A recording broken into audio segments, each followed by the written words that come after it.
March 10th of 2017, the last day anyone has seen Michael Papaw Chambers alive. He was at Walmart approximately 11 o'clock that day. We just don't know what happened to him after that.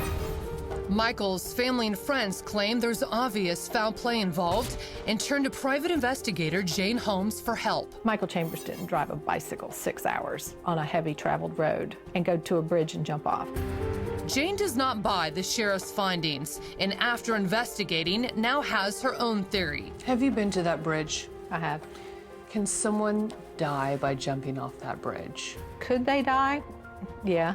Would they? Probably not. It's 9-10 feet off the water. It's not going to kill someone. It's not a, quote, suicide bridge. Our theory is that someone took that phone to the bridge and tossed it just out the window. So who would so callously toss away the beloved former fireman? Both Jane and the family can't shake the feeling that somebody close to Papaw knows more than she's telling. You're referring to his wife? To Becca, correct. Becca Chambers is Papaw's wife of 30 years. His family claims Becca's the love of Mike's life, and he treated her like royalty. I was like, wow, how did she get so lucky? Not a lot of women get that. But Susie says maybe Grandma Becca didn't feel lucky enough. She claims Becca had been sneaking around behind Papaw's back. You were able to find out and get confirmation that Becca was having affairs and not just one. How did you feel about that?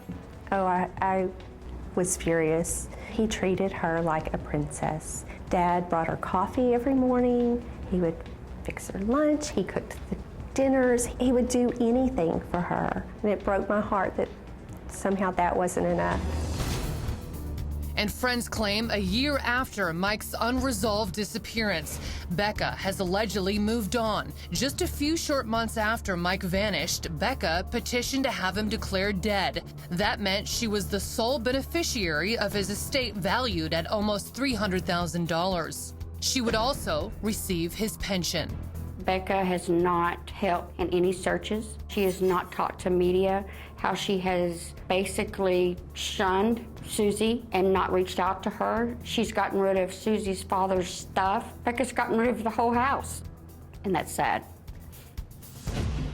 The family says it's not just sad, it's suspicious.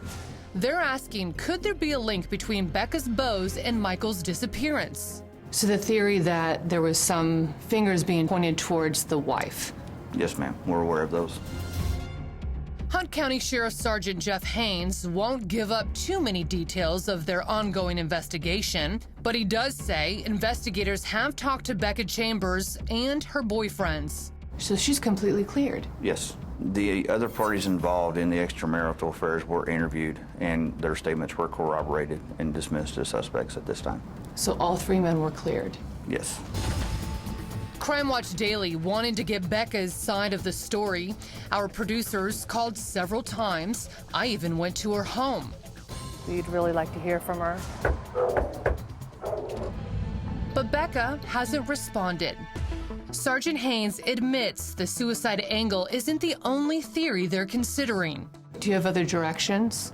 Yes, there are other directions. Is foul play? I'm not going to comment on that for the integrity of the case.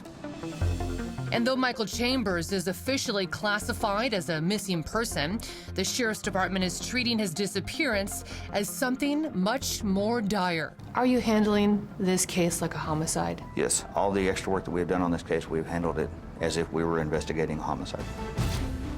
He's confident somebody who knows something about the disappearance of Michael Chambers is about to come forward. The one thing about a case as it goes on, loyalties between people kind of diminish, and you hope that when those loyalties diminish, whatever they may be, that they'll contact law enforcement and give us some information. Until that information comes out, Susie remains haunted by these last known images of her dad and vows she will never stop looking for the Papaw she loves. Family members say to me, your dad would want you to move on. But if the roles were reversed, what he would do is what I'm doing. He sounds like a fighter. Oh, yeah. Oh, yeah. If you have any information on Michael Chambers' disappearance or saw him on March 10th of last year, you can call the Hunt County Sheriff's Department. That number is 1-903-453-6800. I'm Chris Hansen. If you like this story, make sure you tune in every day to Crime Watch Daily. You can find where the show airs in your city at crimewatchdaily.com. Watch it live or record it on your DVR and watch it at night. And to all those criminals out there, remember, we are watching.